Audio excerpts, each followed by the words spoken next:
Call the meeting to order. Jenkins, Here. Harden, Here. Vaughn, Here. Kelly, Yes. Paul.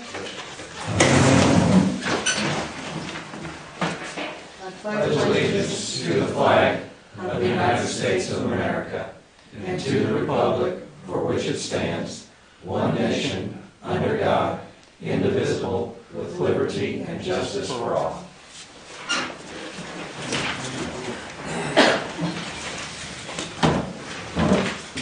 First thing that we have on this evening's agenda is a presentation from DCDC.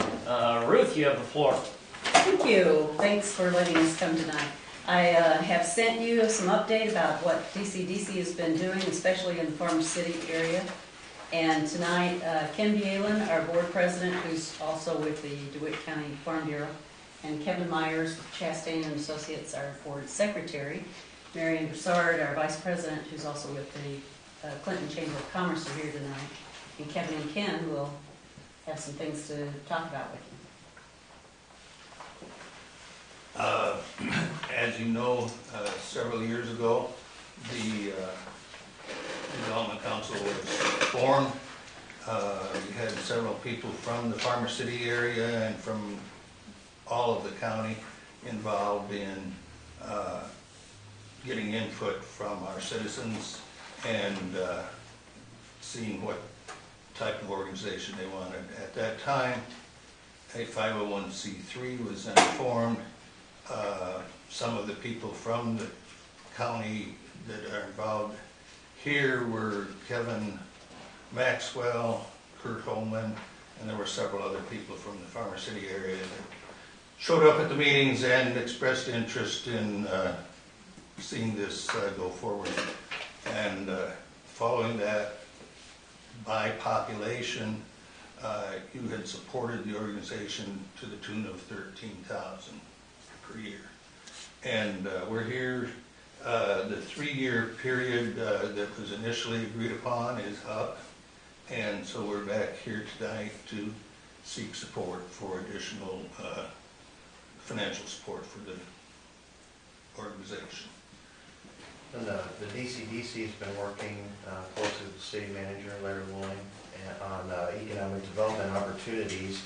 Been attending chamber events and TIF meetings here in Farmer City, visiting with businesses, and we have established a revolving loan fund with a grant from the USDA that Ruth secured, Ruth Stauffer, in 2010.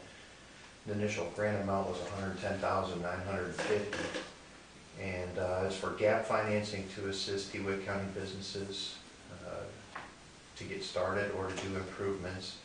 And so far, we've been able to loan out $150,000 since June of 2010. And right now, there's about $13,000 available, and we're hoping that some businesses in Farmer City will come see us and see if we can help them out with that. Ken mentioned our funding, our budget. The current total operating expenses are about $100,000 a year.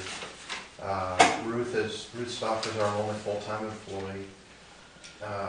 Ruth secured a federal grant to hire a part-time office manager to help her out with filing and phone calls and other things. It was a 4-year grant. It ran out in May of 2013. And since then, we've had to reduce some other expenses to keep Tricia Young in that position. She's very helpful. And over the past 4 years, Mark Killow, who some of you may know, he's been working over here for the DCDC. Over the past 4 years, he's volunteered a considerable amount of time and effort to do properties research and opportunity prospecting and business visits and more. The county historically has provided $40,000 to our funding annually. This year we requested $56,000 from the county. The extra $16,000 is hopefully going to offset the additional expenses for part-time employees. They did not award us the $56,000. However, they did give us $16,000. So we're running a $40,000 shortfall right now.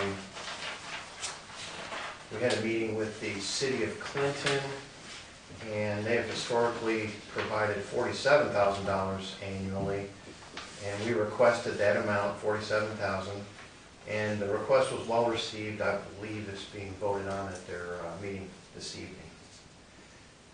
Farmer City, as Ken said, has historically provided $13,000, and we're here tonight to request that funding be continued. We're also meeting with local business owners to increase private funding levels to cover some more of our part-time employee needs and other expenses. And we're grateful for receiving past support from Baum Chevrolet, Exelon, Farmer City State Bank, Farmer City Chamber, and Monsanto. And we've, as he said, we're seeking some support from some other businesses and some other individuals. Had a meeting with one here just a few days ago, have not received the response back at this time, but it looked very positive. As of now, that is all we have to report. If you have any questions, we'd be happy to answer them. That's our request. Thank you. Does the council, do you have any questions? Did you say that the county only give you 16 and not the 40 that you usually got? Correct. We originally asked for 56, the original 40 plus an additional 16, and they only gave us the additional 16 and not the original 40.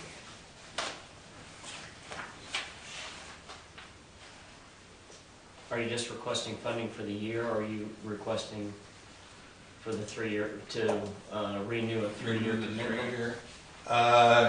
We're leaving that up to you, Okay. how you want to handle that. It could be for another 3 years, which would be nice to know that we at least had that amount coming in for 3 years. If you choose to go 1 year at a time, that's your decision. Yeah.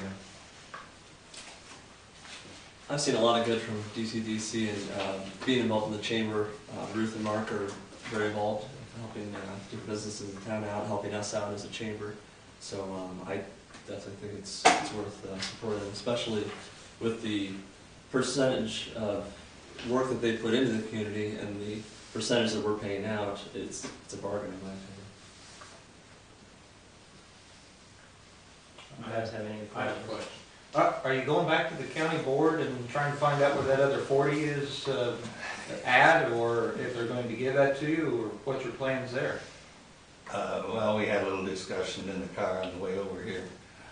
Probably, we don't feel at this time that there's a reason to go back to the county board. Perhaps in the future, it may look a little more hopeful.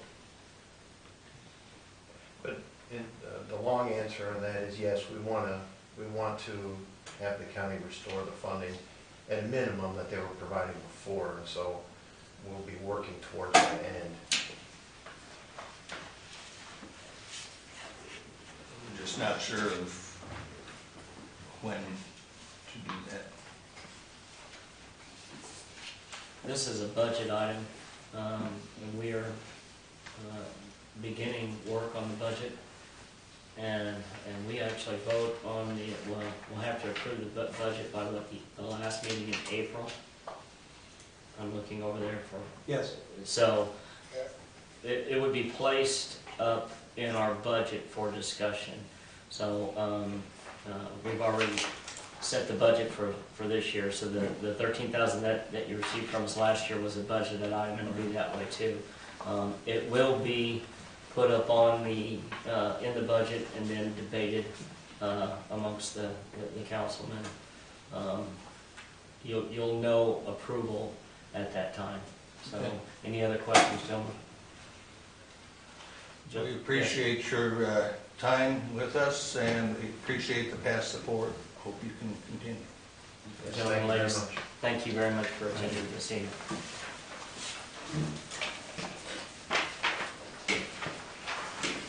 This moves us to public comments. We have one. And Steve is in the audience. Sir, you have the floor. Well, I was saying, you know, I'm a fan of drag racing and everything, but lately John Street just seems like there's been a lot of speeding vehicles down there. And,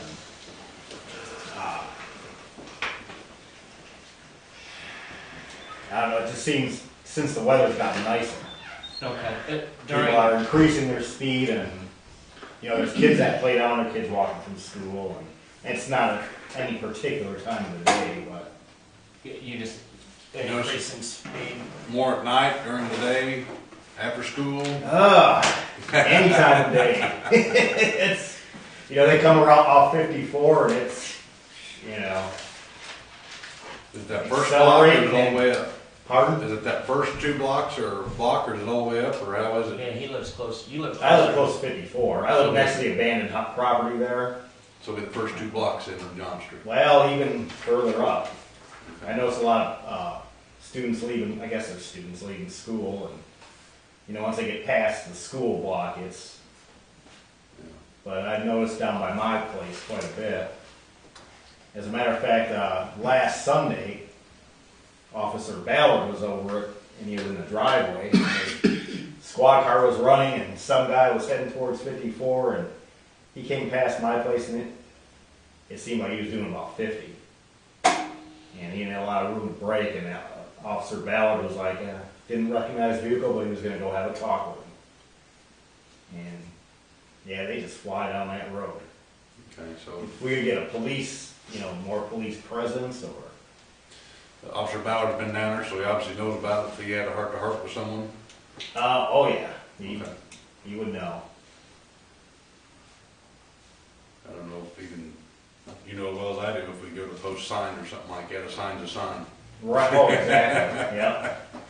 So Yeah. as long as the police know about it, that's one thing. That'll spread to where the boys can, and ladies can be down there, in my opinion. Make sure the manager,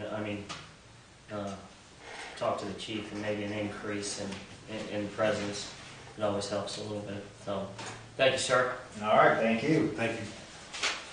No other public comments. That moves us on to section 1, consent agenda.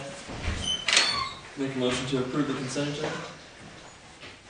Second it. Discussion? Call it. Jenkins, Yes. Harden, Yes. Vaughn, Yes. McKinley, Pearl. Yes. With there no unfinished business, we move to section 3, new business. Make a motion to approve resolution 2014-10, approving up to $10,000 donation to the Farmer City Heritage Days Committee. I'll second. Discussion. That's what we get over here, isn't it? That was the request. No. It was, they requested $10,000 the previous year, but they only pulled, what, 2,000? Right. So, I mean, it was under $3,000 that they actually pulled. I do know that they have secured a carnival. They've had to move the date back a week, I believe, to make sure that the carnival come in. Mrs. Hardesty is definitely an asset there. Wasn't that when you won the hook or sometime around there was something going on a week before or after?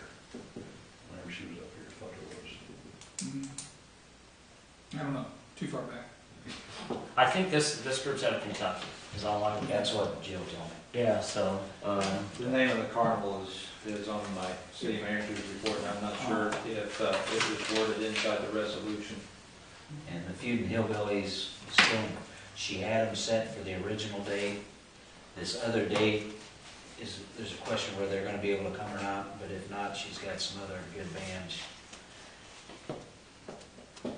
I talked to Jill this evening when the school got out, and she said that she's heard nothing but good news about this particular carnival, so. very good.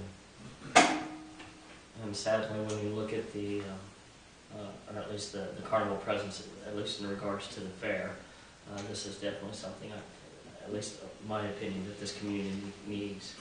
There is cooperation along with the Fair Board That's what I'm that hearing. it may be but they may combine the two. So, I just can rent that. any I don't know that that's definite yet, but there's, like I said, Mrs. Hardesty, I know that she does a lot of work with, is it the Fisher Fair? yes. So, she's a strong asset, so, any other discussion? Call Harden, Yes. Vaughn, Yes. McKinley, Yes. Pearl, Yes. Jenkins. it? Yes. Motion carries.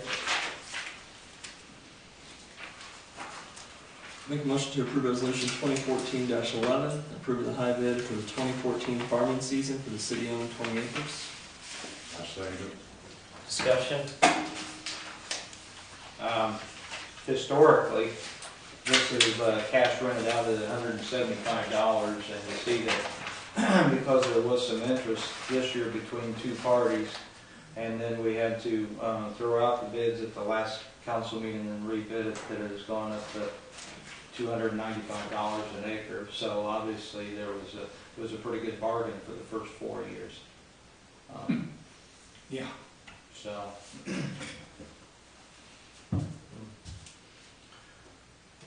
Any discussion? Call it? Vaughn, Yes. McKinley, Yes. Pearl, Yes. Jenkins. Yes. Harden, Yes. motion carries.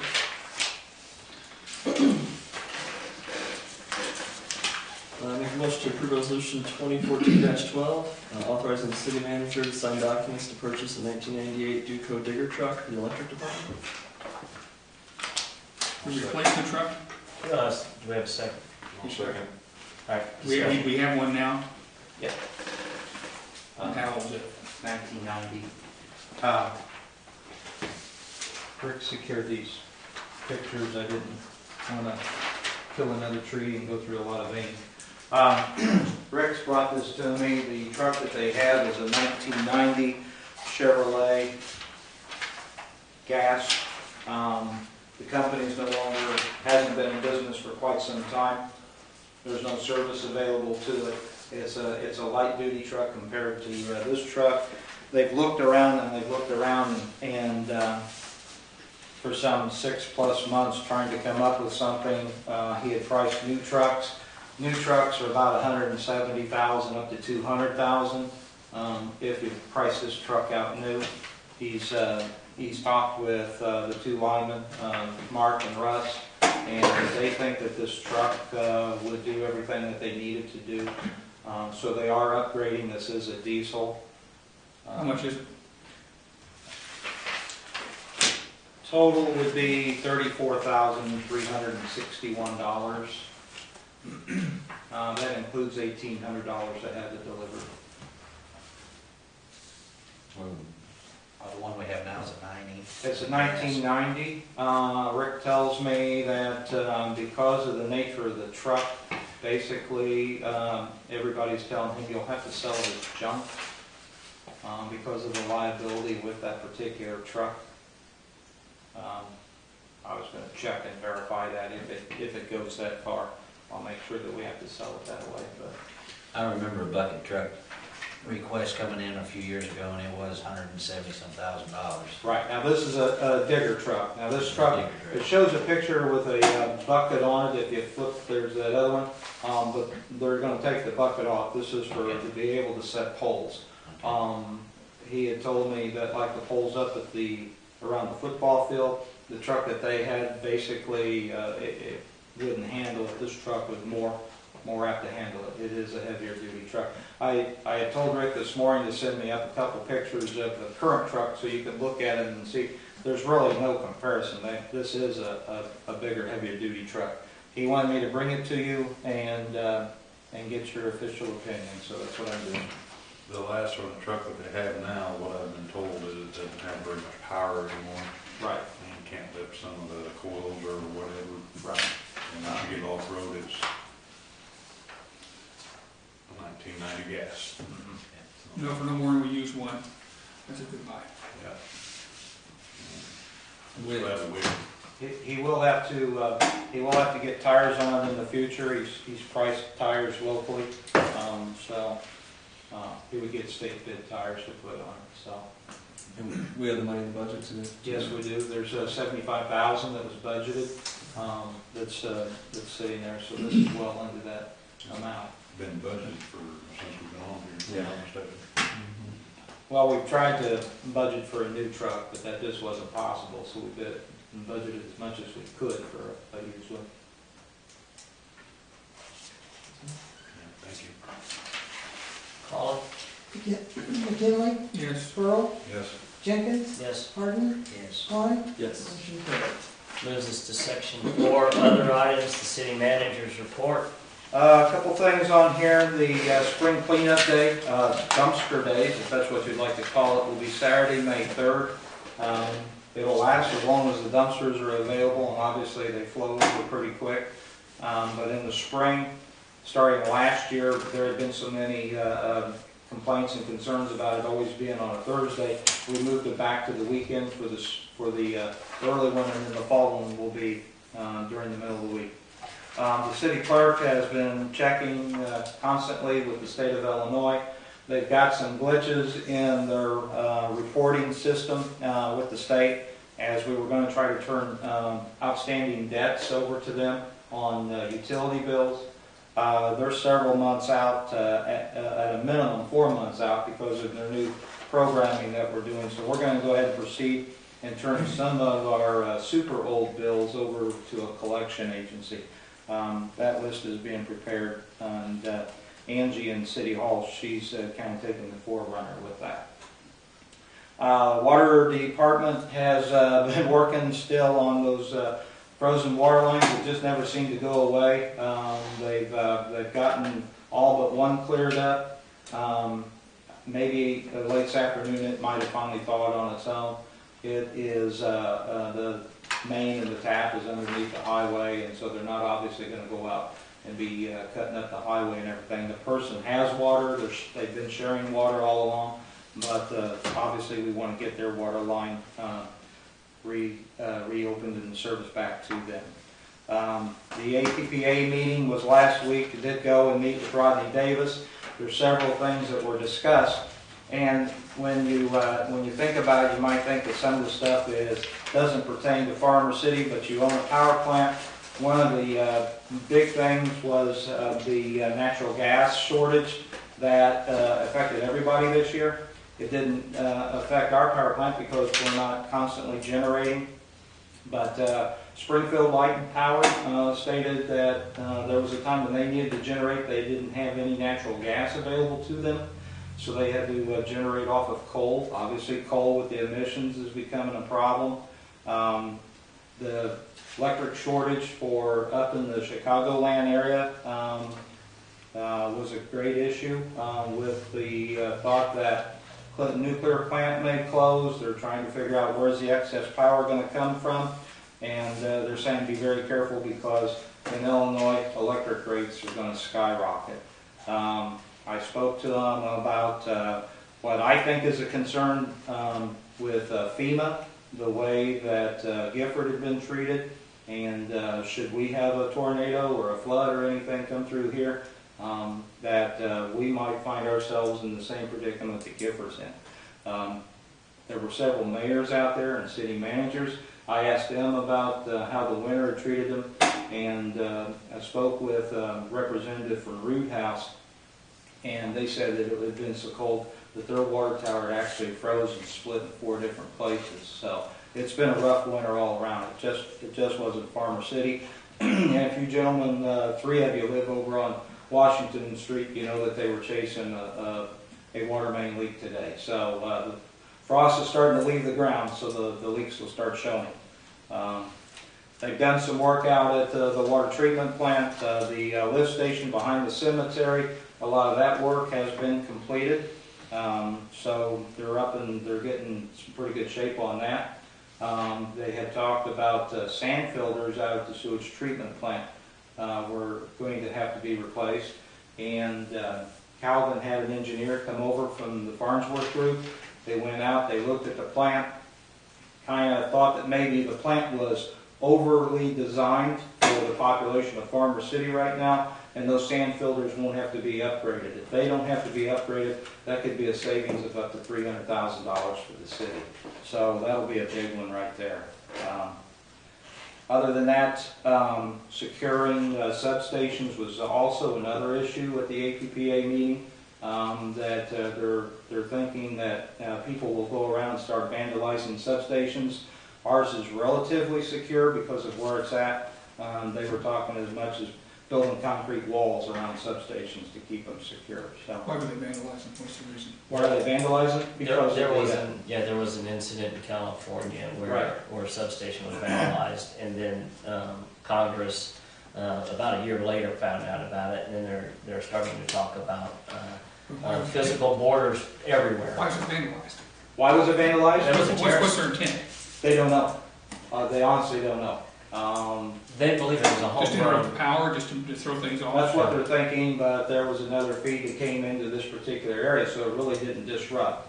But depending on where those substations are, it could cause a major disruption. So they're saying that there may be legislation come down that mandates how we change the security around our substations. So, you know, if it happens in California, you wouldn't think it would affect here, but it could affect here because those unfunded mandates are what gets you every time.